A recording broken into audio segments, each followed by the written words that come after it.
Labvakar, cienījamie kolēģi! Sveiciens jums no Cēsu neatliekamās palīdzības brigādēm. Man prieks jūs visus šodien redzēt tik ļoti skaistus, un es droši vien pat kādu no jums īsti nepazītu, jo ikdienā redzot jūs darba apģērbos, esat pavisam citi cilvēki. Un tas īstenībā man vienmēr ir paticis no slimnīcas ballītēm, kā meitenes un arī puiši tik ļoti saposušies, kad pilnīgi atšķirīgi kā ikdienā.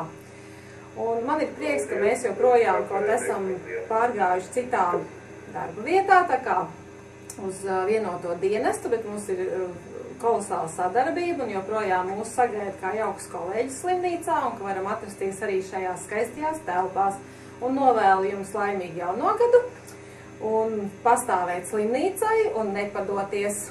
Pasaka kaut ko pozitīvu, kas šādi ietvaros noticis ir slimnīcā, valstī? Mūsu meitenes ir palikušas skaistākas vēl. Tik daudz es esmu ievērojis. Galvenā ir slimnīca un galvenā ir operācijas zāle īstenībā. Un pastāv operācijas zāle un ir daudz, tad jau viss ir kārtībā. Pozitīvi ir tas, ka mēs vispār pastāvam, ka mums ir darbs, ka mums ir naudiņa, ka mums ir slimnieki, diemžēl, ka mēs varam strādāt. Nu, ko vēl? Meitenes mums viss ir ļoti jaukas. Mums ir ļoti labs kolektīvs. Mēs esam vislabākās. Sākot ar māskolīgiem, beidzot ar māsām. Kas vēl pozitīvs? Pozitīvs ir tas, ka es esmu kļuvusi vecmāmiņa šajā gadā. Tas ir pozitīvi. Nu, ko vēl? Uz priekšu jāstrādā, jāgaida slimnieki. Nu tā, viss. Īstenībā vairāk nekas arī nav ko teikt. Tā, nu, es varu teikt, ka šis pagājušais gads ir mums ļoti veiksmīgs, jo beidzot mēs esam noformējušies kā pilntiesīgs rehabilitācijas kabinets. Darbu ir uzsākusi mums jauna rehabilitoloģa Baigas Muškalne. Man prieks ar viņu sastrādāties, jo tiešām zinoša, varoša, strādāt griboša. Un līdz ar to mūsu pakalpojumi noteikti ir iegūši jaunu kvalitāti. Tāpatās darbu ir uzsākusi fizioterapeite Ludmila, arī tikpat zinoša, ar darbu pieredzi, līgatnē. Es domāju, ka mēs esam ieguvuši ļoti vērtīgu gadu. Ir izveidots arī jauns kabinets, kur Ludmilai strādā. Nu, tātad es domāju, ka mūsu pakalpojumi kļuvuši daudz pieejamāki.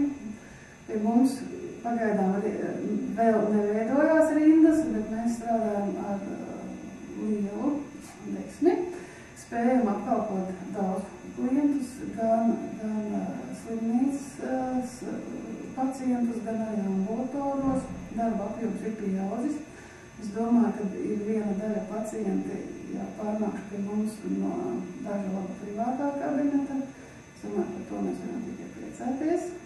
Nu, es domāju, ka arī nākošais gads, neskatoties uz visām krīzes situācijām, būs tikpat labs arī vēl veiksmīgāks. Katrā ziņā centīsimies darīt visu, lai tas tā būtu. Turpināsim mācīties, lai mūsu pakalpojumi būtu vēl kvalitatīvāki. Es esmu pateicīgs slimnīcas vadībai, kad darbu turpina mūsu slimnīcas kapela, kas ir ļoti vajadzīga gan darbiniekiem, gan slimniekiem šajā grūtajā laikā.